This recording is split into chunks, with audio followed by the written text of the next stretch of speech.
Andrea Hoffman with UFTV. Today I'm here with Oilers starting point guard Lauren Hapgood. Lauren is an Ohio native from the Oakwood area and is a graduate student here at Findlay. Lauren, coming out of high school, you committed to play at Southwest Oklahoma State, but transferred to Findlay after your first year. Can you talk about what sold you on repping the orange and black and what made Findlay an Oiler basketball home for you?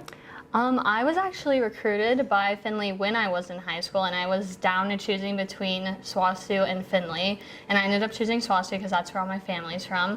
But I didn't really enjoy my experience that much at SWOSU, so I just remembered when I visited in high school, and I came up again in the summer, and I am a pharmacy major, and they have a good pharmacy program, and I loved the coaching staff at the time, so I decided to come back here, and I felt like Ohio was home, not Oklahoma, so yeah, that's definitely what sold me.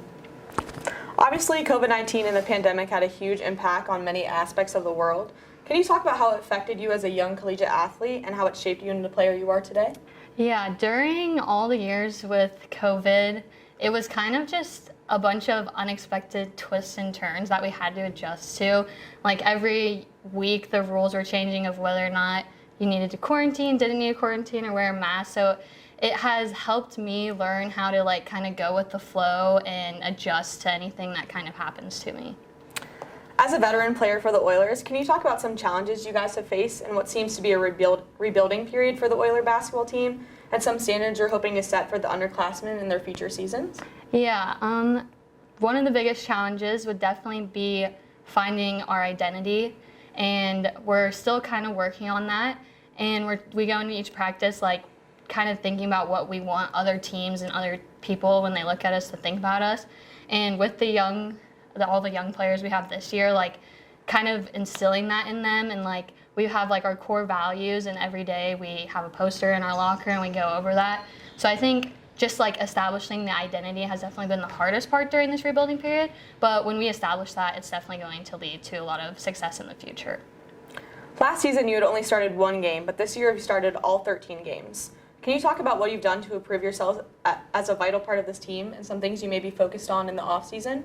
Yeah, I last year with the change didn't really know what to expect, and the coaching staff was very honest with me and gave me what I needed to work on in the summer.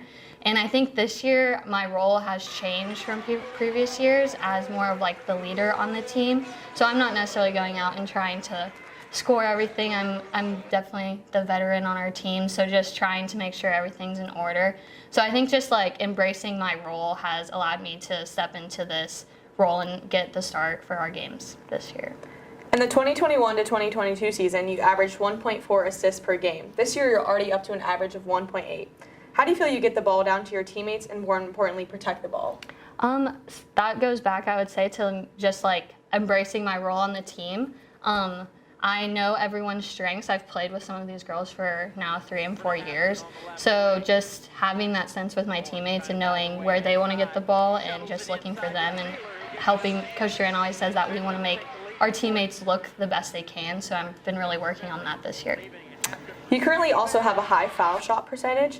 What do you do to prepare for in-game pressure of these very important points? Is it more during practice, or is Coach really pushing the importance of these shots? I have always really focused on my free throws, and I've gotten down to a routine where no matter the situation, whether it's practice or in a tight game, I have the same routine and it sets me up for the same shot every single time.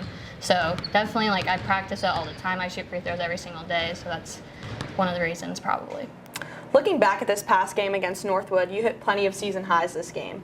To highlight some, you had 13 points and also made 3-pointers. As a point guard, is this your ideal play, or are you more focused on directing the floor to look for better shots and getting the ball down low? Yeah, I'm definitely still looking to always direct the ball, pass the ball ahead, get it to my teammates. But I am a shooter, and I am still going to try to look for my shots, and Northwood gave me more this game than most teams normally do. So I'm going to keep looking for my shots, but that's definitely not my first look, but I'm trying to improve in that area. All right, thank you. This has been Andrea Hoffman with UFTV alongside Lauren Hapgood to bring you some insight into Oiler basketball.